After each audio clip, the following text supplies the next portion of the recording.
This clip is brought to you by SaveWithConrad.com.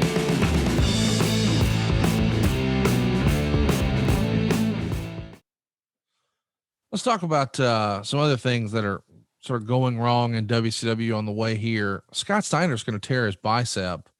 Steiner, context is king, was considered to be one of the next big breakout stars for WCW. A lot of folks even were campaigning for Scott to have a singles run. I believe the rumor and innuendo is Scott didn't want to separate from his brother. They wanted to take care of each other. But Scott now has not only the cool look, but he's also got the hot move. The Frankensteiner is one of the more discussed and exciting moves anywhere in wrestling, not just here in America, but I mean, people are excited about what Scott's doing abroad as well. Anyway, I'm saying all that to say, just like we tried Rick and Bobby Eaton at a Clash of the Champions, we tried Rick and Scott Steiner in January that year at a Clash of the Champions, and Rick did not do himself any favors in the match. Apparently Rick was still in these contract muck and unhappiness with Hurd and refused to let Scott have any of his offense that people were so excited to see. And even Arn Anderson felt like perhaps Rick wrestled a different style in that match. And for that reason, that singles match in January of 91, Scott carried animosity towards Rick even to this day, but for years and years and years. Do you remember there being some back and forth about Scott Steiner and Ric Flair and just how they just were not getting along when you're talking to Jim Hurd? I'm not sure what the issue would be other than the title. Right. There was discussion, but there was ongoing discussion. When you have a pro wrestling champion and the decisions are made within an office or a booker in his office or a committee, whatever it may be, you see that there's always discussion. Who's next? Somebody gets hurt. Watts taught me to manage with the worst case scenario in mind. Yes. So if I'm investing money these days, and I am investing money in a new little business, then I'm not going to. I know that the worst thing that can happen is I lose all my investment. That's where I go. Well, how much would that be? I don't know. No, I know. I know exactly to the dollar, to the penny, what's going to be.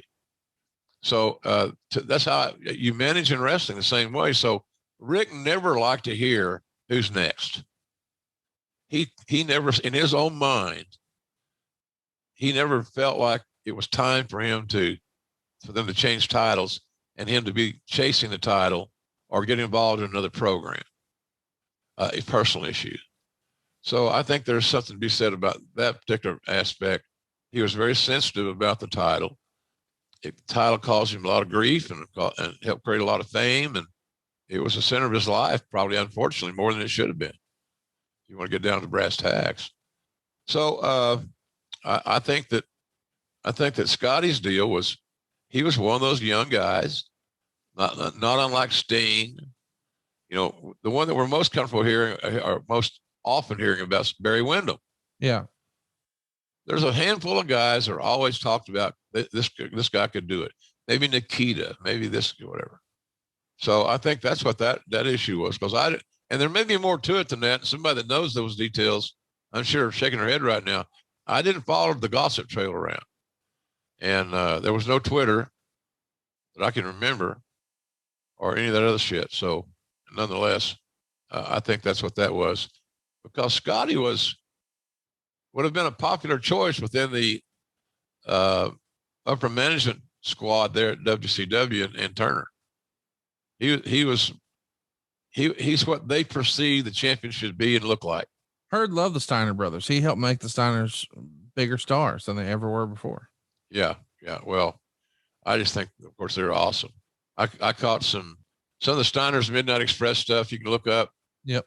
Phenomenal. And of course, one of my all-time favorite matches, and others have said the same thing, it was the Steiners and Doc and Gordy. Oh, yeah. God almighty. What a dream booking. I ought to call that match for free. I didn't tell anybody that at the time, but I would have. Hey, it's Conrad Thompson. Thanks for checking out the podcast here on YouTube. Be sure to hit the subscribe button and the notifications bell so you get a notice anytime we upload some new content. And go save yourself some money right now. If you're in a 30-year loan or you have credit card debt, it's not a matter of if I can save you money, it's a matter of how much. Find out right now for free at SaveWithConrad.com.